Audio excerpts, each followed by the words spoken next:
Well, good morning, evening, or afternoon, ladies and gentlemen, and welcome to this AN Productions podcast. AN Productions is a channel that is dedicated to military history, film history, and history in general. Today we are talking film history. Today I am joined by Frank and John, and we discuss the history behind the film Jason and the Argonauts, released in 1963. We discuss its history and its legacy, along with just our utter admiration for the movie itself. So make yourself some tea, go for that walk, take a listen. Let's get started.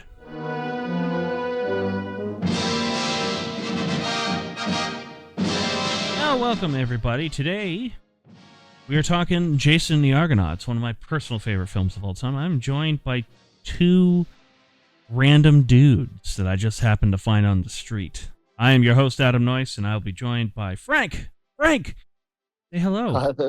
Hi, I'm random dude number one. Thank you. I was found in a dumpster.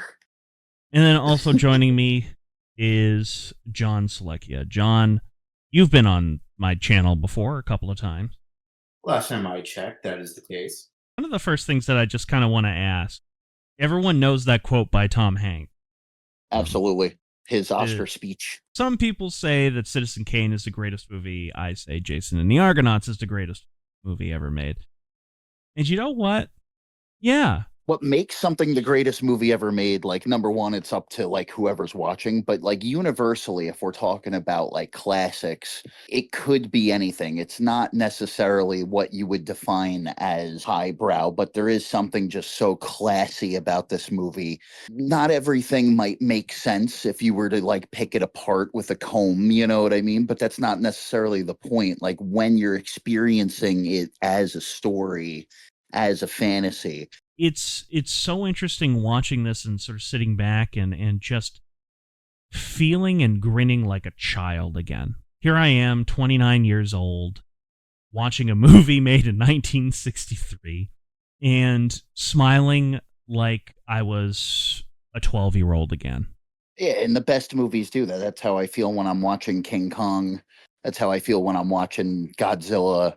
You know, so it fits right in line in the kaiju corner without necessarily being a kaiju movie, just a classic adventure, more in line with, of course, the other Harryhausen movies like the Sinbads and Clash of the Titans. And again, you hit the nail on the head where it's fantasy and, arguably like bordering into, not exactly, but bordering into fairy tale with what they do with the Greek mythology, where again, it's almost not as crazy as, say, like a Disney's Hercules, but it's like they're not going out to make something that's like the historically accurate mythology.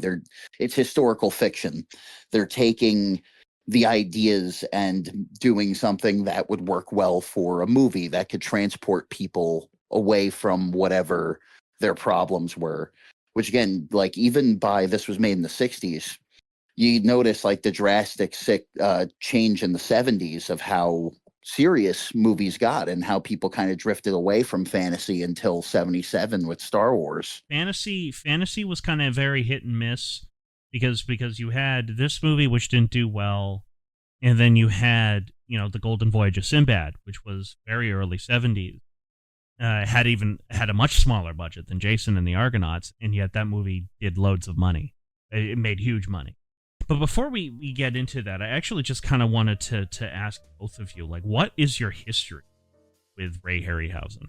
All right, so my history with Ray Harryhausen, probably different from what you guys have, but I probably mentioned this on the channel before, but I am an animator. I'm self-taught. I do this for a living. So what I usually do, I usually get like one of those like 600 classic cartoon boxes and just study them, study how old cartoons were done.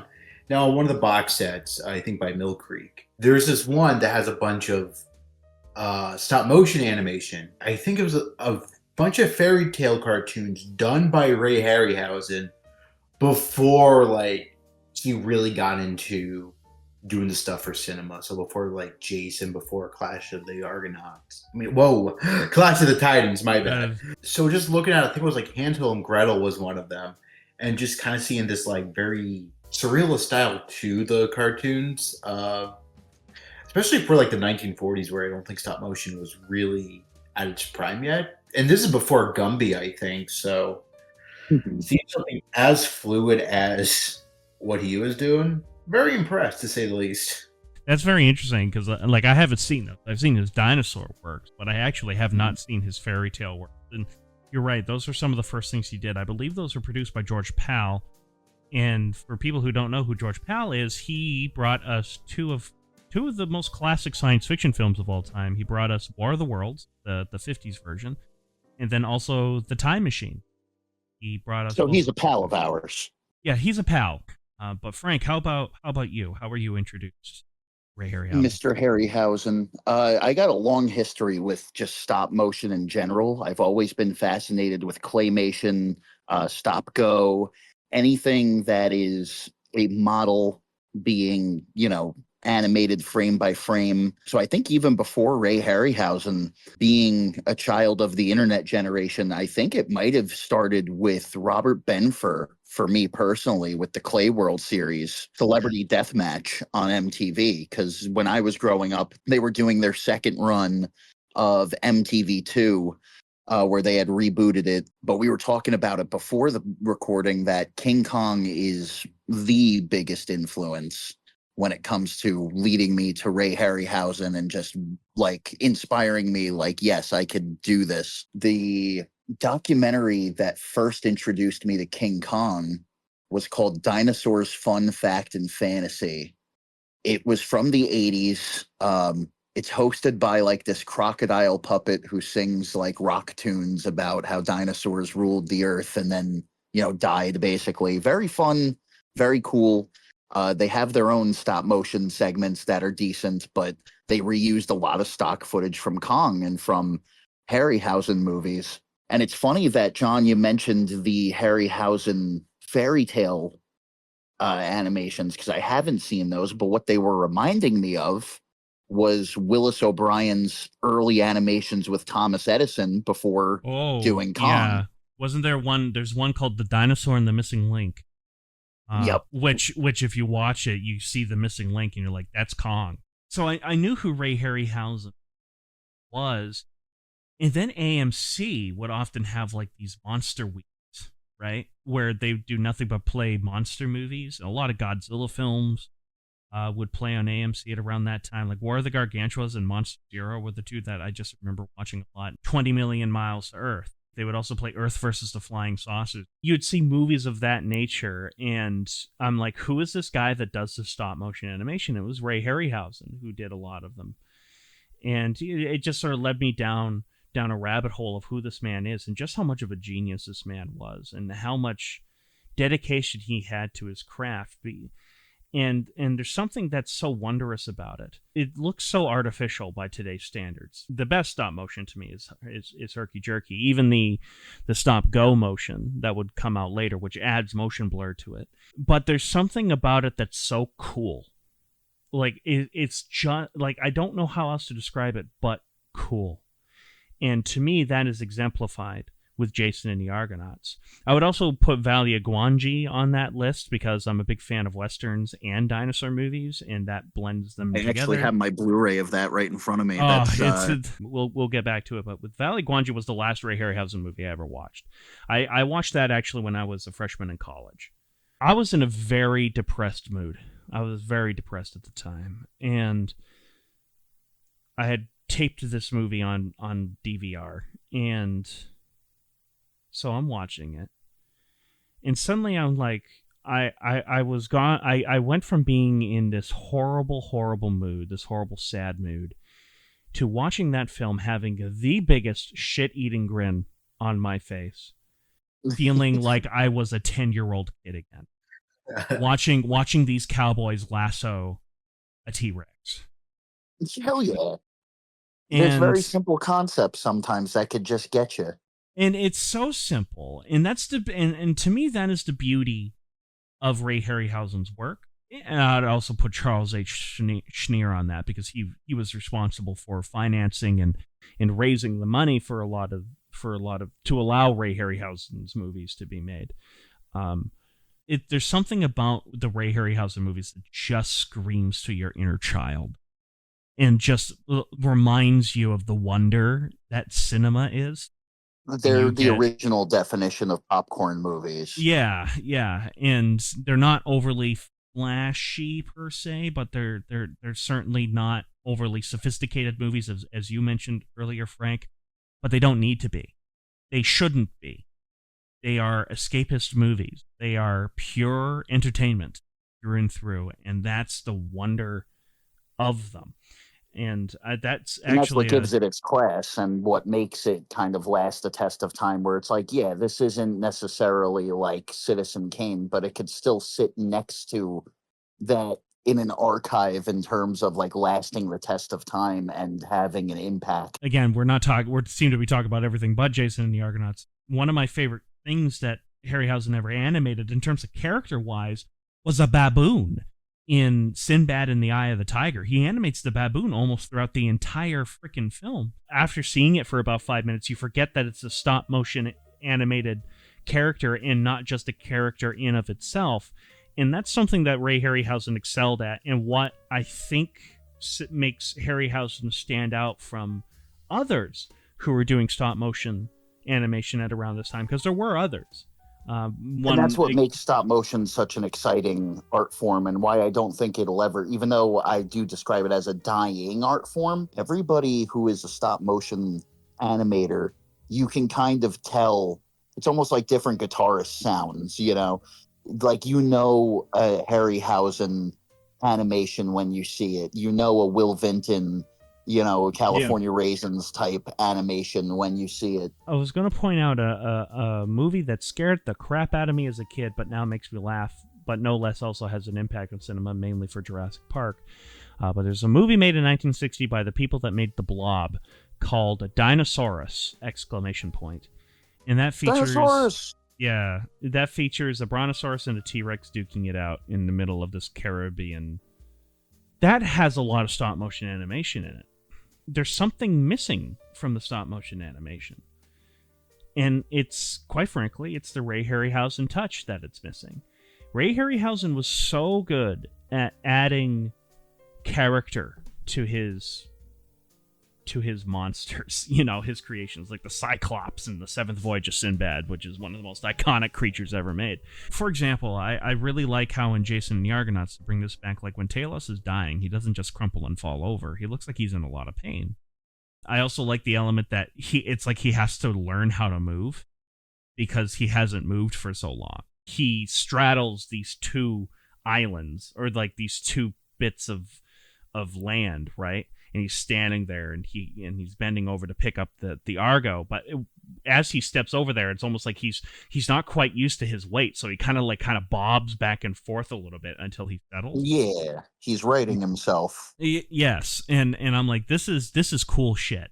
This is the stuff that I think will make Ray Harryhausen's work stand out above others. You said, like, even the best is herky-jerky. That's just, where we're smart moviegoers. Like, the human eye is going to notice, of course, that it's not, quote-unquote, real, but it's how far can you go to either let somebody, like, let go of that, or, again, convince them that it's real in a different sense. This is almost practical effects brought to their extreme, because it's literally just 14-inch puppets being animated one frame at a time, and that would take an extremely long time, which is one reason why stop motion was used sparingly when it was a big thing. Instead of it being a creature for the entire thing, it would only be certain scenes and stuff like that. And that was another thing Ray Harryhausen would do.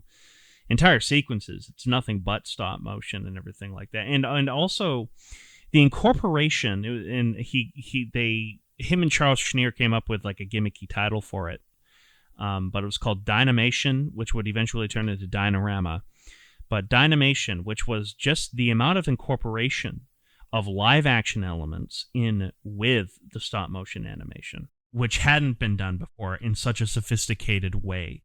Willis O'Brien started doing that. Like, there's, like, for example, the cave sequence in King Kong. There's a lot of mixing of different elements in that, and that's unbelievably impressive.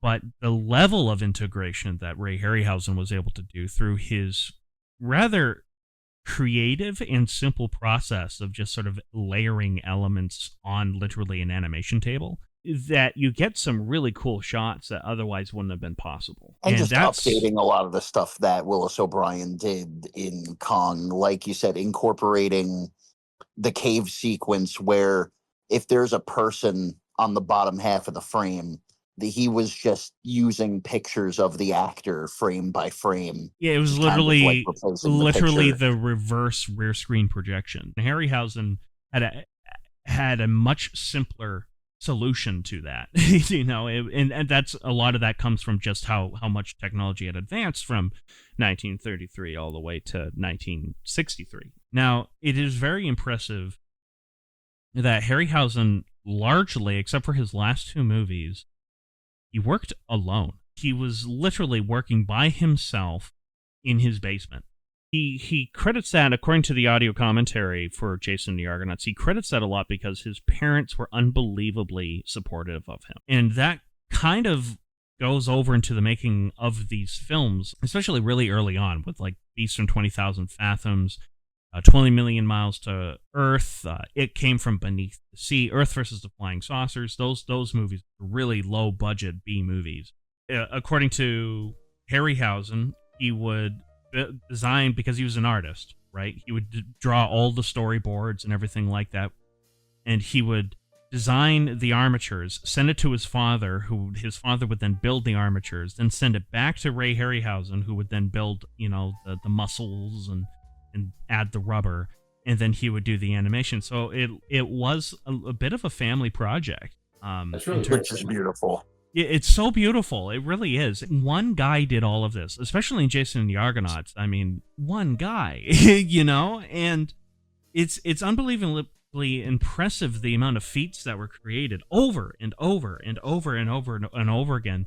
It just being him, he didn't have this huge team that he could rely on. It wasn't like Eiji Tsuburaya in Japan, where he was a director of special effects, and then he had his own crew. So much so where he could branch off and do his own company. Do his own company. I mean, even Willis O'Brien didn't work alone. Willis O'Brien had a crew working with him, doing other animation along with him. Like you look at the scene, you've got 7 skeletons, dude. 7 skeletons fighting each other at the same time, and you have to make them match the actors exactly. And what I guess Harryhausen would do is he would watch an action on screen, and he would watch it frame by frame, so that way he would know how many frames he had to work with to make sure that the skeleton gets from here to there. And the difficult part is not necessarily making sure anybody can make sure the skeleton or your creature in general gets from point A to point B within a certain amount of frames. It's trying to find the motivation of it. A lot of his characterization of his creatures, in particular Talos, he mentions this. He would come up with it in a spur of the moment decision.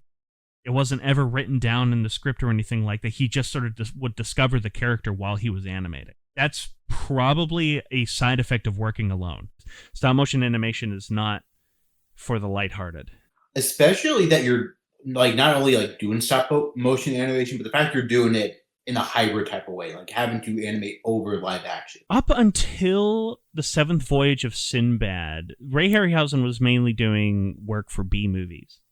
B movies that had less than $1 million budgets. And, a part of why they could keep the budget so low on these was because it was just him doing all the special effects, right? Come 7th Voyage of Sinbad, which I don't think had had about $1 million budget, was a huge hit.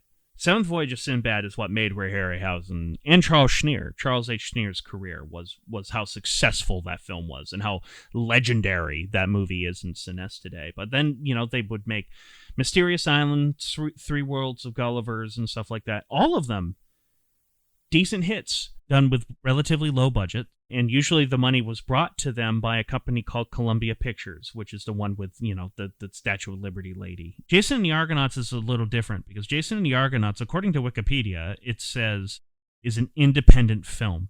None of the other Ray Harryhausen movies make note of this. And the reason why I think that is because they were successful enough that Charles H. Schneer was I think he was able to secure the funding for this movie himself. And basically, Columbia just provided them with some of the equipment and agreed to just release the movie. Yeah, because distribution. To this point, this had been by far the most expensive film. By far, Ray Harryhausen had made thus at this point in their career, both him and Charles Schneer. And this movie had a budget of $3.5 million. That's not much even for back then, but I would say that this would be considered a low-end A picture. But this is the most money that they've ever had to work with, which is what I find really funny. Unfortunately, this film was shot in 1961, but it wasn't released until 1963. And the reason why was because it took Ray Harryhausen almost 2 years to animate this goddamn movie. I mean, the skeleton scene alone took him somewhere between 4 and 5 months to animate. And then he's got to do so many moving parts. Yeah, there's so many moving parts, so many moving joints that have to work. If you forget, what happens if you forget what the heck one skeleton is doing? Well, it's so funny that you watch some action movies nowadays, and when you go frame by frame with some fight sequences, and you pay attention to some extras, like there's a lot of cases where they're kind of in the background not doing anything, or you don't know what they're reacting to.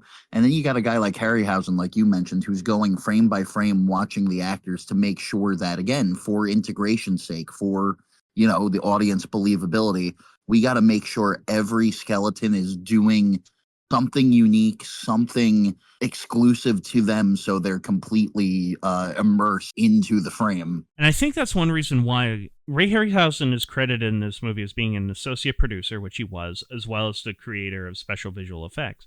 I kind of feel bad that he rarely, it wasn't until the 70s that Ray Harryhausen started getting some more credit for story, and I think this is one reason why a lot of his movies, even if they were critically praised, he didn't get much of the recognition that he deserved in the immediate, was because he was always just listed as creator of special visual effects or creature effects. It's so interesting because in Japan, you had a special effects director and then you had a live action director, and they would often be credited at the same time or listed relatively at the same time. You'd have which director gives them special more effects. of a creative air. Yeah. Right. And Ray Harryhausen never had that because he really was more of a director than just a special effects dude, because he would have to plan out meticulously with whoever was directing the movie how to stage the action on this, because you have to make sure that the shot is relatively still. He would also storyboard meticulously and then draw. Ray Harryhausen was an amazing artist. If you look at some of the paintings that he would do, like just trying to design what his creatures look like, amazing drawing. Very inspired by Willis O'Brien, who would do very much so the same thing. Who was a cartoonist as well. Yeah. And it's stunning. He really did so much more than just be the visual effects guy.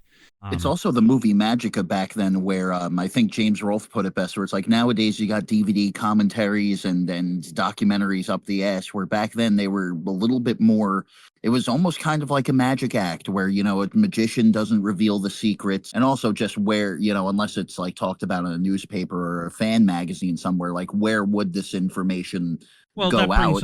That brings up something that David Callett would mention in some of his audio commentaries for the Godzilla movies. Back then, it wasn't so much about photorealistic creation like we do a lot today.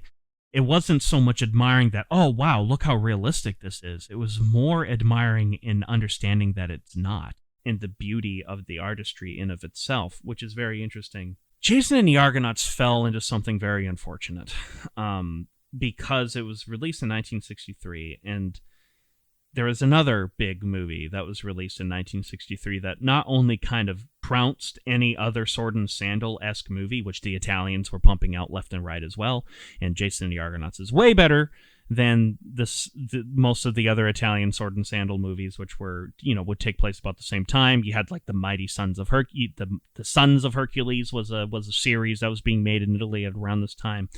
Sergio Leone's first solo directed film, The Colossus of Rhodes, but that was a sword and sandal film, and I think that was released in 1961, which also influenced Talos, by the way.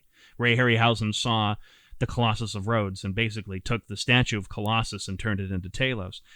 Cleopatra was released in 1963, and that is the end-all be-all epic, right? And I won't get into the production hell that is in that movie, which is almost more interesting than the movie itself. It was so big and so grand that it kind of tired, like the epic. Everyone was just tired of it.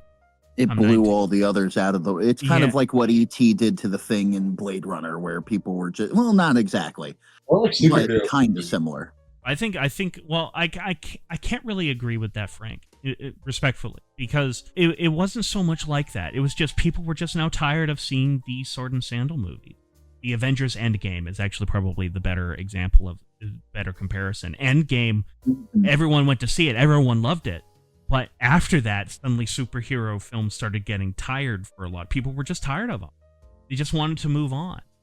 The fatigue. The fatigue of the whole thing. And Jason and the Argonauts got roped into that realm where there were several movies that were made in this genre that were released in 1963, and none of them did well. This movie, I think, lost about $1 million. It made about 2.5 or 2 million here in the States, and I have no records of what it made overseas. That's really unfortunate because a lot of people, including me, consider this Ray Harryhausen's best movie. Ray Harryhausen also considers this his best movie. He thinks this is his best work that he's ever done, and he was also pretty harsh on himself. Actually, you know what's really funny is that the Battle of Actium in Cleopatra, which was a big climactic battle that settled the Roman Civil War, the Argo that was built for this movie was bought by 20th Century Fox to be used in the battle scene on that film. On Cleopatra. That's awesome. So somewhere in the scene, you'll find the Argo somewhere in there. I have yet to find it. I've been looking for it. But, so there is that connective tissue. Yeah, there really is. But I think there's something about the Greek mythology that works so well with stop motion animation.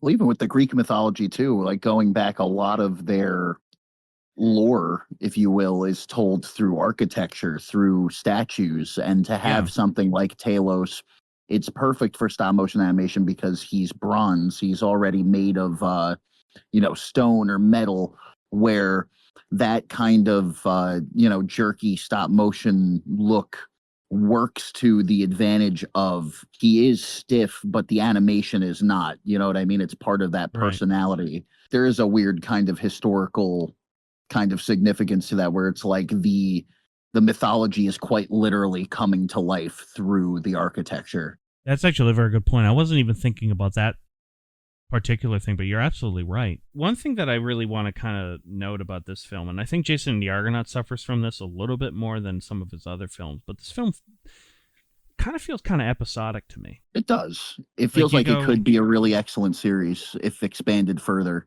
Right. Especially the ending.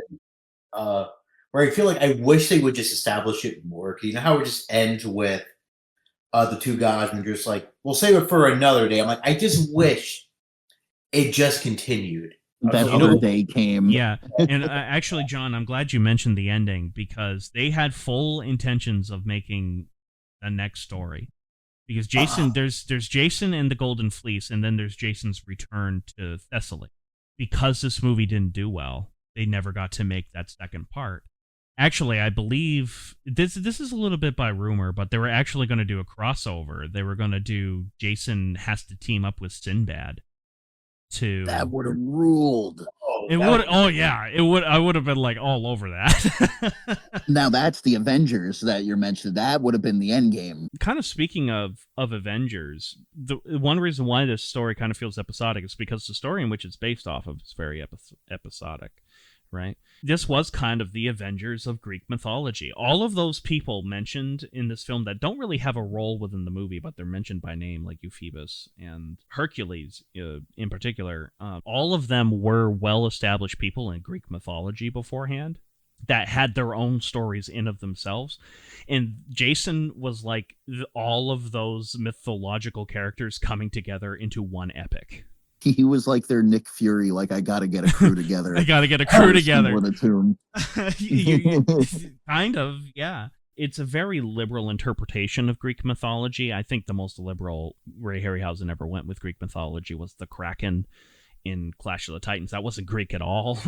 I started looking up, okay, tell me about the real story of Jason and the Golden Fleece, because I do know a decent amount about it. You can see within the story of itself, of the actual Jason and the Golden Fleece, you can see where Ray Harryhausen, everything that he made that changed the story of Jason and the Argonauts has still some semblance of being in Greek mythology. Talos actually isn't in Jason and the Golden Fleece. Talos is in the second story on the return voyage. And Talos is still a man of bronze, but he is an 8-foot tall man of bronze, not a 150-foot tall kaiju. But why did they make him a 150 feet tall kaiju? Was because Ray Harryhausen watched The Colossus of Rhodes, directed by Sergio Leone, and said, I want to do that. Hell yeah. Hercules leaving, that guy that's with him, first off, they are totally not gay lovers. Hylas and Hercules, completely different. Talos does not kill Hylas. Hylas actually is fine. Hercules just has to leave and get sent on his own thing. He is sad that he no longer gets to have his lover, aka his assistant. The Golden Fleece was actually not guarded by the Hydra. The Hydra comes from a story with Hercules, where every time Hercules cuts off one of the Hydra's heads, two more would come in its place. The Golden Fleece was actually guarded by just a generic dragon. The dragon's teeth, you have the children of the Hydra's teeth. That happens kind of within the story of Jason. The teeth from the slain dragon get planted in the ground and they become zombies, not skeletons. Like, these zombies come out of the ground. Ray Harryhausen said, nah, they should be skeletons. Apparently there's a reason why, and that's because they thought that the zombies would be too frightening for the censors. Also, probably easier to animate on his part skeletons versus like decaying flesh and like clothes and all that. So. And I don't really think that was much of an issue, because according to both audio commentaries on the Blu-ray that I have, which you guys are watching, Ray Harryhausen mentioned that they were very afraid of the censors because there's a skeleton fight on the seventh voyage of Sinbad, right? Which that skeleton would be borrowed for Jason and the Argonauts. But that whole skeleton fight scene was removed from British cinemas because they thought it too frightening. Oh, they made it a video nasty? They made it a video nasty before the video nasty was a thing.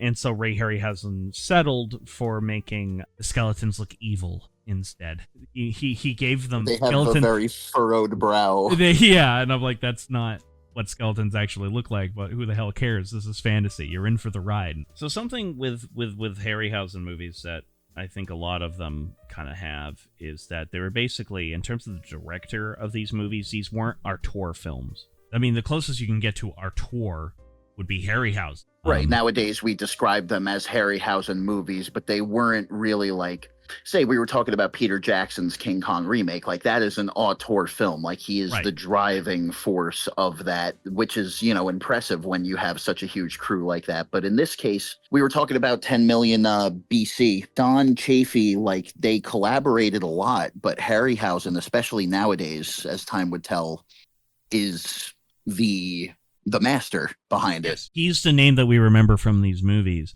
Don Chaffee would direct a lot of these sort of special effects movies because he did Pete's Dragon for Disney. Oh, wow.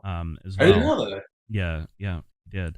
And I guess he just found a niche in these sort of special effects heavy movies. He was very good at understanding that, okay, we need to stage it like this because the special effects are going to have to go in here and, stuff like that, which is a skill. I mean, there's more than one reason why Ishiro Honda worked with Eiji Tsuburaya so much, and it wasn't just because, he was good at making monster movies.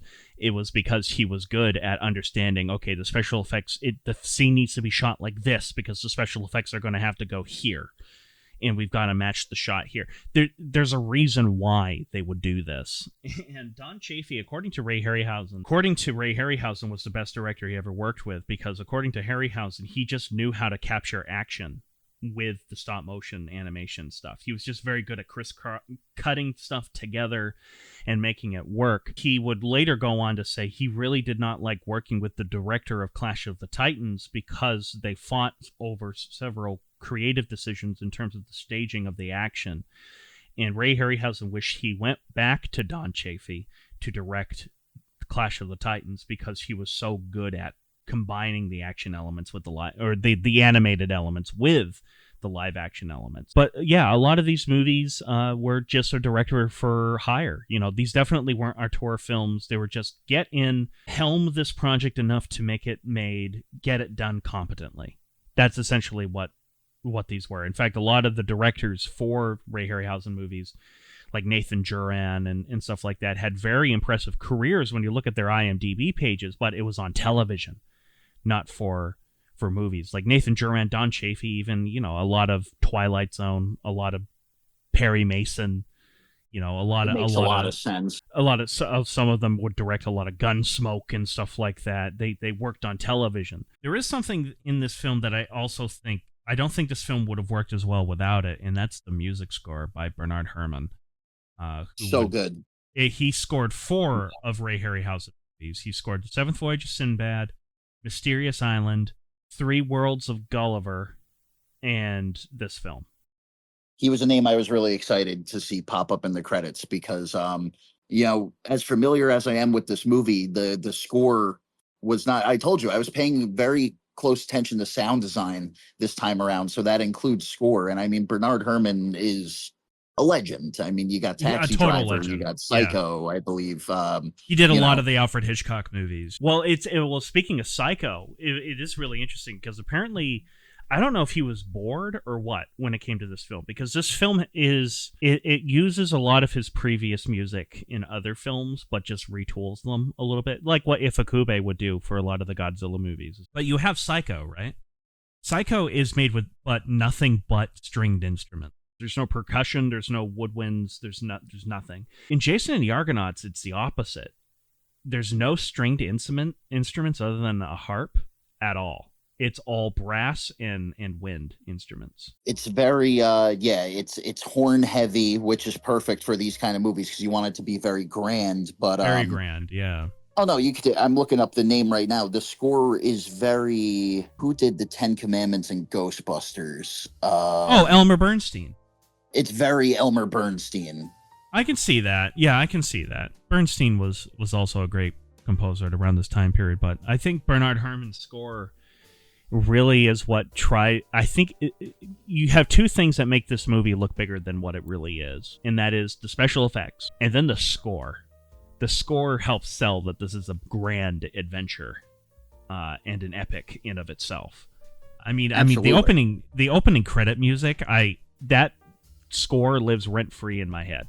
Also, if you're not getting chills down your spine, then it's not doing anything for you. But that's a perfect opening credit sequence where it's not an overture, but it has the same feeling as movies that it guides you into what you're gonna see. It gets you hyped for what's coming, and that's actually one reason why I miss opening credits like that, is because opening credits like that would get you hooked.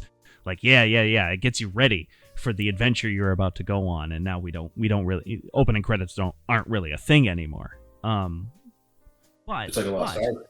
It is a lost art. It really is. But I applaud the Talos theme. The Talos theme itself is a piece of music that I will never forget. I love how he composes a bit of music when the skeletons show up. When frickin' the king there, he's tossing all of the teeth on the ground, right? And there's this epic music that's being played. Otherwise, the scene would have looked kind of silly, but because of Herrmann's score, it makes it feel, you're like, oh my god, what's happening? Oh no. Yeah, it adds tons of weight to it, and I love how his music also matches the footsteps of the skeletons when they're approaching. Which is what in the Kong documentary they describe as, and I love the term, Mickey Mousing. Mickey Mousing, even at the time in the 30s, they were worried about with King Kong, would that be too goofy? And it's honestly, no, not really.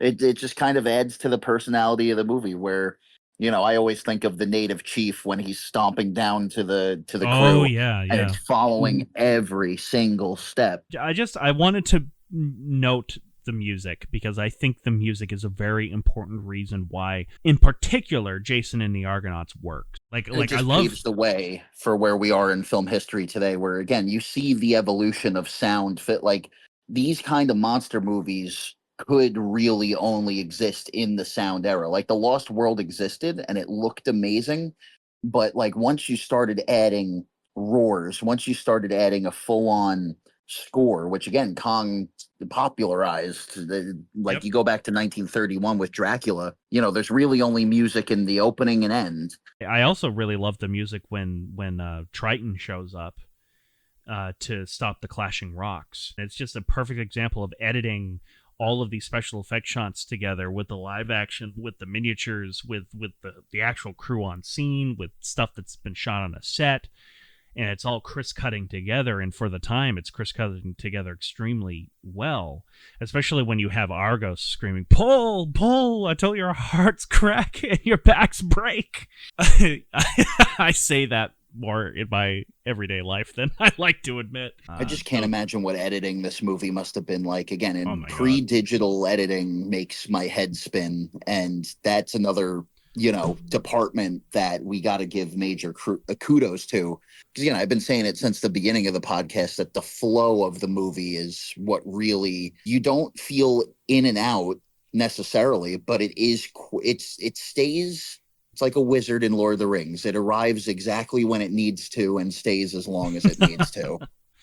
Well, I was thinking that actually, because the scene where they talk about the blind man and capture the harpies, and I was kind of laughing in my head, because it's like, all right, we did that for you, a very D&D scenario, right? Like, I'll give you this information, and all of a sudden the blind man goes, okay, you have to go through the clashing rock, and then I'm basically seeing Jason go, okay, thanks, let's go.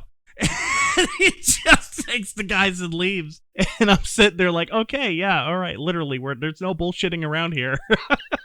We got the information, let's go. I just also think it's so funny too, like it's very noticeable, but I still love it. Now it's clearly day for night during the harpy scene. Oh, there's a lot of that, yeah. I love it. Well, day for night, and again, I think a lot of the day for night stuff back then, well, actually, you know what, day for night is still used a lot today. We just don't notice it just because of the miracle of digital filmmaking. Yeah. Like a lot of I guess a lot of the Mad Max movie, not Fury Road. I guess apparently Fury Road, a lot of that was shot day for night. Yeah, and there's some stuff in there that I didn't realize was day for night until they showed me the behind the scenes stuff, and I was like, oh wow. But back then, day for night was really popular because they didn't have all the technology needed, particularly for outdoor scenes, to light everything. And that would cost a lot of money. And so it was just cheaper to put, really stop your camera really down and, give it a blue tint a little bit. And that was night. And most of the time, it's easy to shit on day for night. But for movies like this, where, again, you are supposed to be transported into a different world, there's a lot of rear screen projection, very colorful, comic booky. To me, it just kind of adds to the charm of this is just how this world looks and operates. Also, I think it goes into, I think this is another thing to give Ray Harryhausen a lot of props for. It's matching the lighting of the live action elements to make the puppets. Some scenes it works better than others. I think Jason and the Argonauts is actually one of his best times where it really matches in great detail. But sometimes it doesn't. Like apparently in Clash of the Titans, the Scorpion scene, there are some parts where the lighting does not match whatsoever. But I think that in of itself is a massive talent that a lot of films, sci-fi films of this kind of nature where there's something fantastical going on, a lot of times they don't take that into consideration. One of the worst egregious examples of this was the British Godzilla Gorgo. There's several scenes in that use a lot of double projection and integrating live action with the miniatures, and they just don't match up on several parts. Well, on the side, I find it very ironic that even though like computer generation was kind of one of the things that fizzled out stop motion, like all over Pixar and DreamWorks, like there's always references to Harryhausen in there somewhere. Oh, good God. Like freaking Elf, dude. Elf has a Ray Harryhausen reference in it because like those animated Rankin-Bass films that had nothing to do with Ray Harryhausen, but they were still stop motion. Oh yeah, he voices one of the. Yeah, he voices one of them. Wait, that was Harryhausen? Ray Harryhausen voice? I think he was a narwhal. Wait, yeah, I think he was a narwhal. No, I thought he voiced. Yeah, he was one of them. It was either the polar bear or he was that. Yeah, he has one of those voices that kind of talks, kind of like an English or an American version of Werner Herzog. He's one of the few filmmakers where I go, you know who deserves all the credit that they got? It's him. All Absolutely. the credit, all of the praise. It's him. He would design the monsters. He'd create the storyboards for the monsters. He would work close with the screenwriter, make sure that what they're writing he can do. He would be the one to go to understanding the cinematic language. Right. He would be the one to go to Charles A. Schneer and say, "Hey, I'd like to make one of these movies," and Schneer would be like, "Fuck yeah, let's do it." Speaking of Schneer, there's one shot in the film where he has a cameo in the movie.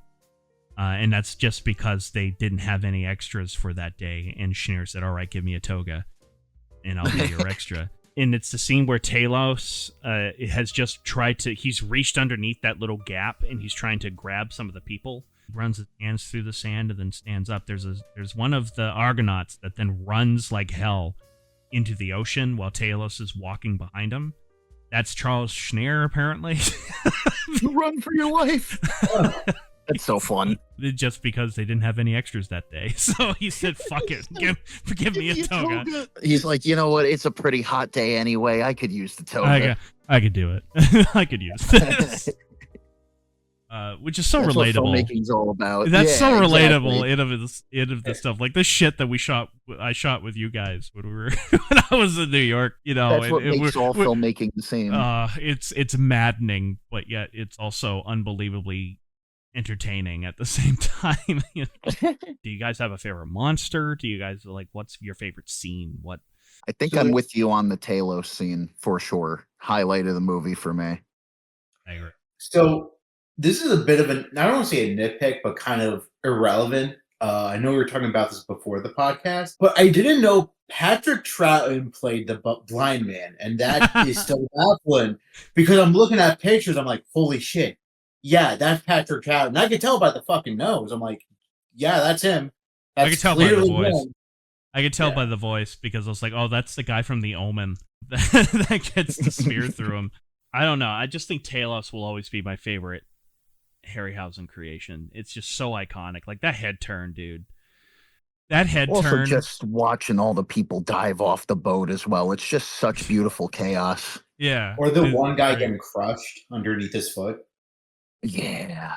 Yeah, I love that. And we can talk ad nauseum about how unbelievably impressive and amazing of a feat skeleton sequence is, But even, let's talk about the Hydra. I mean, you've got 8 heads moving all at once, and each head has to be doing its own thing. Yeah, much like, people compliment, and this was done with CG many years later, but people like the Monsterverse Ghidorah, how each head kind of has their own personality, but it's like this handmade is like that notched up to 10, where it's like, yeah, each head has to be doing its own thing. Again, personality is the name of the game, so they are kind of interacting with each other, having, it's a living being, and I can't imagine how time-consuming that sequence in particular was, because people also don't think about how hot it must be in that basement, being under those lights. And he would just go. He would just go for he would sleep down there because he would want to keep going because he didn't want to fuck up the lighting. So if he would turn the lights off and then go leave for lunch or whatever, then come back and turn the lights on, the lighting would be different. So he would have to keep everything on for extraordinarily long periods of time. Plus you got to keep the film cool or else the film's going to burn, And so it's probably was unbelievably noisy down there and unbelievably hot. You've got all those lights, to try to make everything match, and it's all done in camera, essentially. It's really impressive what he was able to do. He mentions in the audio commentary for Jason and the Argonauts, he mentions that he would just go. And because he didn't want to forget what he was doing, he didn't want to mess up the lighting, he didn't want to do any of that. He says it actually got easier as he got older, and he said a lot of that was just because the technology got to the point where he could take the breaks that he needed, and wouldn't nearly kill himself with every movie that he was making.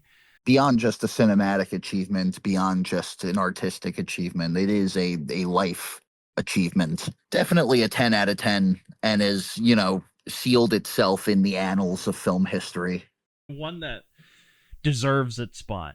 And it's a movie, it's a little independent film that could, because it didn't do well when it came out and could have easily have disappeared into obscurity, and then found its audience with television. Yeah, pre-video audience, because usually with a lot of these movies, especially once you get past the 70s into the 80s, it's always like the word-of-mouth movie that, got picked up on the video store shelves. But in this case, It was one of the first that was, again, like just word-of-mouth through television. Sometimes, things, like you said, episodic, it works as a TV movie, and there's nothing really in it that is necessarily like offensive, or again, like, they didn't go with the zombies, so there's not gore, there's action, there's violence. It is scary at times, but there's nothing that you can't show on TV. You also had like the Golden Voyage of Sinbad, which had a much smaller budget, I think about a third of the budget of this film, of Jason and the Argonauts, and yet that was released in theaters, and that was a huge hit, and I think that also revitalized some of the appreciation for Ray Harryhausen's previous work. And because if you notice, if I look at the timelines of when his stuff started playing more on television, it was around the time of the Golden Voyage of Sinbad. His movies make me feel like a kid again, and I just can't praise him enough for that. Any movie that can make me genuinely smile for no apparent reason, and this film just gets an A in my book, and this film is just full of that.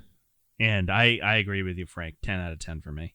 No, yeah, it captivates you. You don't feel like you need to step away, or you don't feel distracted. It's got you in its grip for an hour and a half, and that's what the best movies do. And again, I agree with you, where it's like when you can't even explain why you're smiling, you're just, every fiber of your being is just enjoying the experience. That's what the best movies are made of. I mean, you guys pretty much said everything I'm thinking. Perfect 10 out of 10. There's some movies that are as close to perfection as they can get. To me, that's Jason and the Argonauts. And it is a high bar. It's like you said, the little independent film that could. They did a lot with a little, and that's, what the name of the game is all about. And it's almost like no matter what Ray Harryhausen did after Jason and the Argonauts, you're not going to top the majesty of that skeleton fight scene. John, pimp yourself out, my friend. If you want to find all my cartoons and films, check me out at Neon Dream Studios on YouTube. That it? Yeah, that's it. You just kind of like cut out there for a bit, and I was like, that's kind of comical. Like it just sounded so comical. Frank, how about yourself? You can find me on YouTube, FDV Productions. You could also find me on Instagram, same name. Frank Del Vecchio on Facebook, and I also do a podcast on Bloody Chuckle Studios on YouTube called Fresh from the Basement. Got to do a new episode of that soon. And I also have a gaming channel with my buddy Mo called Crew Boys. So that is all my stuff you can find me at, and I would love to come back here. This was a blast. These guys are going to be regulars on A&P for sure. Alrighty.